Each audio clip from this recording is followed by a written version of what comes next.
Hey guys, welcome back to the Blade Bloodhound. Tonight we're going to talk about a American classic, the old classic Buck 110. I'm really surprised I haven't done a 110 video. I did one on a 110 Lite, or one of the newer ones, but this right here is your original Buck 110 that everybody knows. Everybody's seen one, but we're going to look at one anyway. I figured I'd at least do a video on this one. It's an icon for Buck. I mean, it's one of the reasons that, well, I don't want to say one of the reasons I got started doing knives, but when I was little, I always thought Buck 110s were super cool. You'd see old people with them. They always had a sheath on their side and a Buck 110 in their hand. Usually they were sharpened a lot.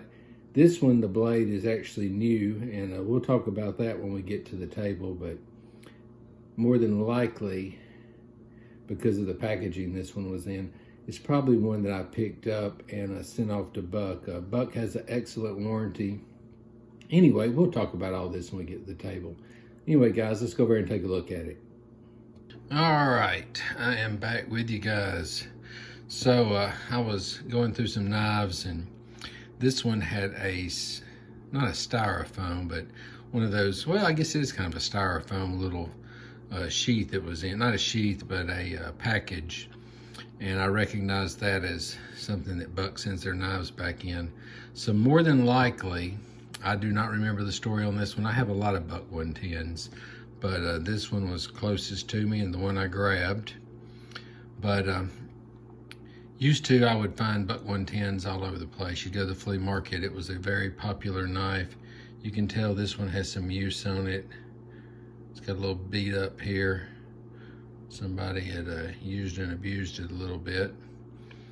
But I used to love to find these. Sometimes you would find these, they would have a broken blade, a chip, or something would be wrong with it. And Buck has an excellent warranty, like I was telling y'all earlier. So on a Buck knife, if you find one that's broken, if you find one that's damaged or the lock don't work or something.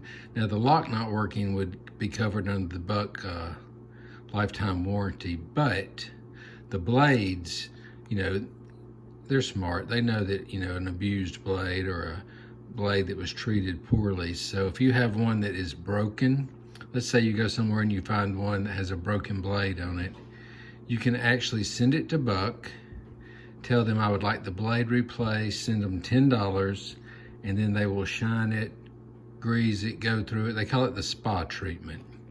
And anyway, that's what I did with this one, I can promise you. When I saw what it was in, the little styrofoam sleeve, I knew that this was one that I'd got back from them at one time. So, this blade is newer than the knife for sure.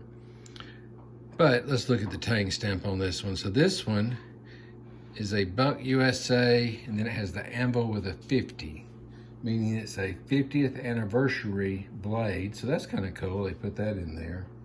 But they did that in 2014. So I'm guessing that is when I sent this in. And then they just, they choose whatever blade they have that year or that model. As you can tell, it has the anvil, a 50. This one's actually easier for me to remember.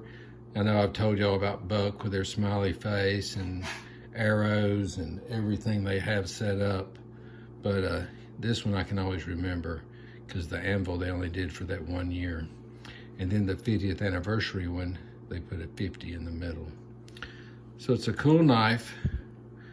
This side has nothing on it. It's going to be their I think it's 420 steel, stainless steel. They always have a great snap. Bucks are always very sharp. I mean, I tell people all the time that I think Bucks are the sharpest knife that comes to you. For some reason, they have an edge that is unreal. They've always done great jobs with them. But this one is the 110. Let's see, it don't say 110 on there, but I knew what it was. Anyway, it's a Buck 110. I'm really surprised it doesn't say that on here. That is pretty interesting. But it's a lock blade. It's a good size knife. It's a heavy knife. A lot of people love bucks. A lot of people love the Buck 110. You know, the 112 is a popular model also, but the 110 is just, to me, the all-around classic hunting knife. I love that wood. I'm not sure which wood this is. It's got that black in it. Kind of looks like a zebra wood, but I'm not sure. Like I told you, this was a used knife that I had picked up.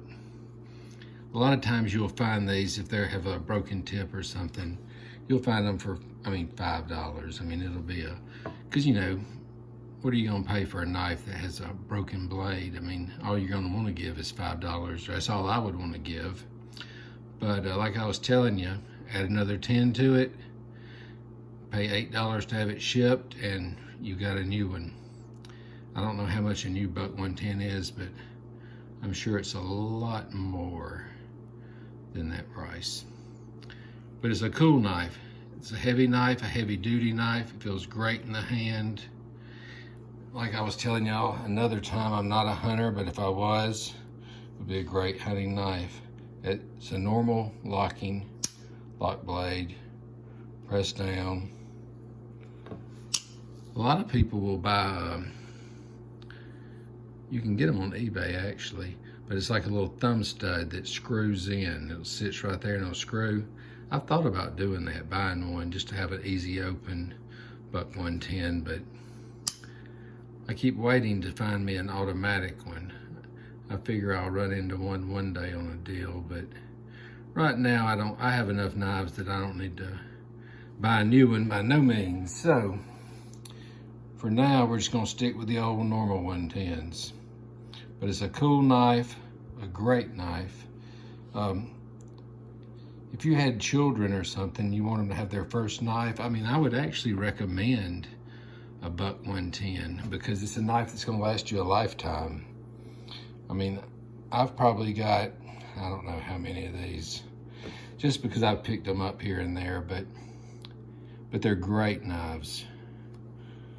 Maybe I'll give my nephew one. He's still a little young for a knife, but when he's ready, he'll probably get all mine. So hopefully he researches them and sells them for a good deal. If he sells them, hopefully he keeps them. But you know, a lot of the younger kids nowadays are not into knives like we are. But great snap, locks up great, no movement. It's your normal buck. Bucks don't have any movement. If it does, then there's something wrong.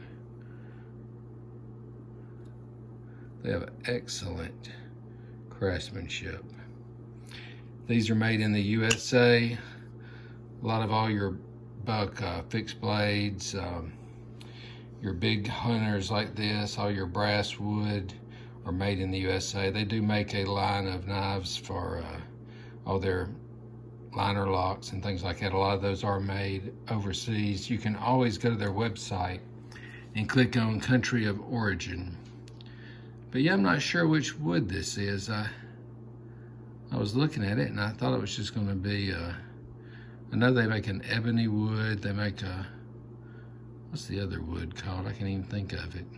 But this one, the way it looks, it kind of looks like zebra wood. I need to research that a little bit, see if I can find out something.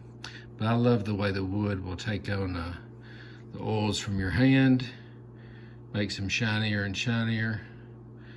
But very, very cool. I actually wiped this one down with Never-Dull a little bit because when I got it out, it had some green on it where I'd had it sitting up, and which I was surprised. Usually that only happens when you keep it in a sheath. But it's a cool knife. Like I was telling you, if you have a grandson, nephew, small person, you want to get them their first knife, or their first hunting knife that is, I would recommend a Buck 110. It's just an all-around classic knife and a good one. Anyway, guys, I hope y'all have a great night. Like, subscribe, tell your friends. Not sure what my subscription numbers are right now, but I'm hoping to build them up. Who knows? One day I will, I hope. But yeah, if you have any friends that like knives, let them know about the channel. If you have any questions, you can always email me, bladebloodhound@gmail.com. Y'all have a good night, and we will see you next time.